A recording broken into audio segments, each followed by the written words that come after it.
Thanks for visiting us.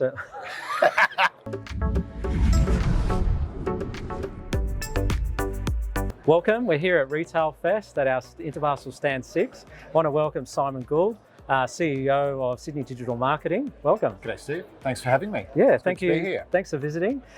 Look, it's been a wonderful time here at Retail Fest so far. It's great to have you here at our stand, and hoping you can discuss a little bit about your thoughts about trends that are happening in e-commerce, and also what's happened over the last couple of years. It's been a whirlwind ride, I'm sure, for a lot of your clients, and it has been for our clients as well in terms of shipping. But in terms of a marketing perspective and digital marketing, which is an important role here, can you give us some insight on your experience and your customers' experience about future trends and what we've just come through over the last few years? Absolutely. No, thank you. Look, I think obviously there's been no doubt an explosion in e-commerce globally.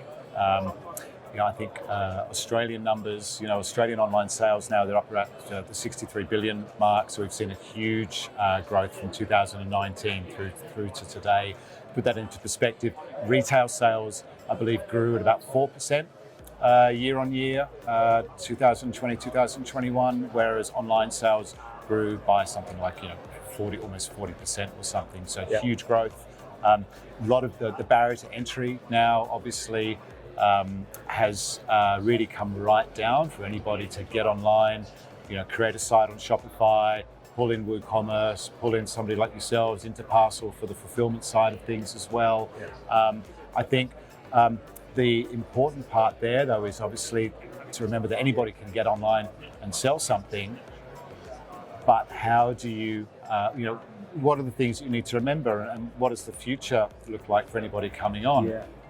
Some of the things that we've seen really is consumer behaviour and how buyers have changed the way they buy, certainly over the last few years.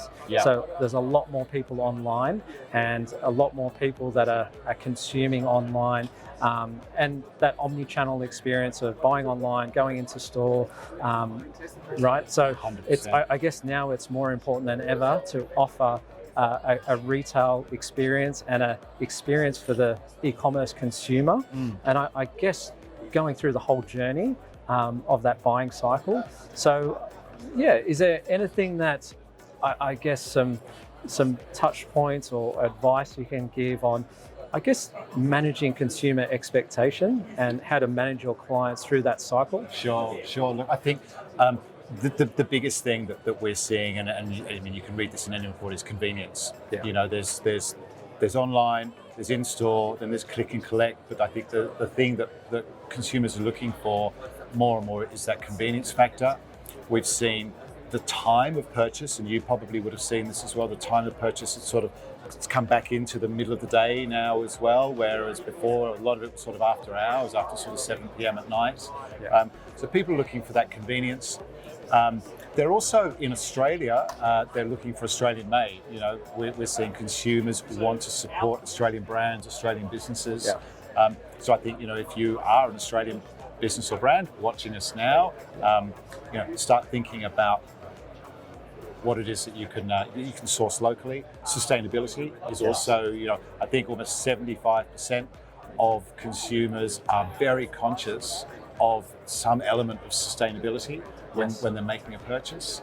And I also think that probably one of the key things to remember as an online retailer is getting that new customer to make that second purchase. How do you do that? Is there some tools that people can use, I guess, on e-commerce websites, something they can look at that helps them manage that type of flow? Look, I know things like Klaviyo are very popular, from a marketing automation perspective with e-commerce.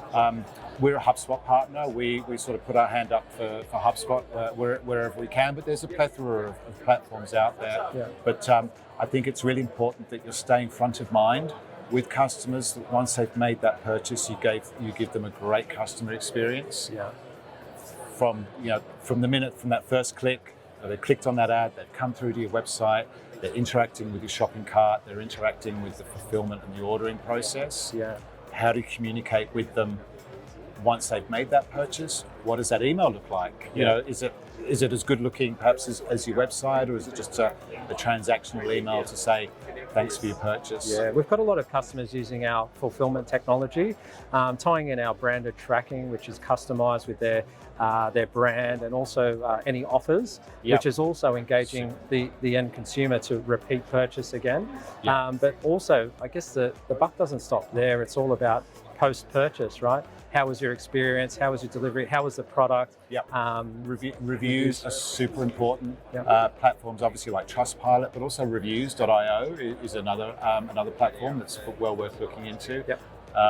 They've been in Australia now a couple of years, but they've got some cool features that can tie in with your organic search results as well as your AdWords search results. So for some of our clients that are on the small to medium scale who might not have large marketing budgets, is there any quick wins? Like, is there anything they can do, any tweaks to their site, or just some really, I guess, basic checkpoints that they could go over just to make sure their site's optimized? I think it's important. Speed is super important. You know, the speed at which your site loads. You know, you can jump onto, say, GT Metrics or Google Page Speed Insights, throw in your URL, and that'll bring up a score both on mobile and on desktop. Google ranks you. You know, the most important thing from a Google perspective to get to that number one ranking is the speed on mobile. That's super important. And because a lot of these website platforms like Shopify, for instance, they're very easy to use. Wix, they're very easy to use. They've got a lot of code in the background that can slow down that speed. So the most important thing that we do as an agency always is we're always checking our own website speed to make sure we're loading quickly, but also all of our clients, because that split second difference between a page loading in 3 seconds versus 4 seconds is all the difference between getting a sale, getting a conversion, but also getting to the number 1, 2, or 3 spot on the first page of Google, or getting to the first page of Google, full stop. Great. The speed's really important. I wanted to also ask you about content creation. Yes. Right. So content creation is something that I guess adds a bit of brand loyalty. We see a lot of user-generated content. So some of our partners that use our services, when we look at their socials, they've got great products, and nothing's better or gives me a better feeling than seeing their product being used by an end user.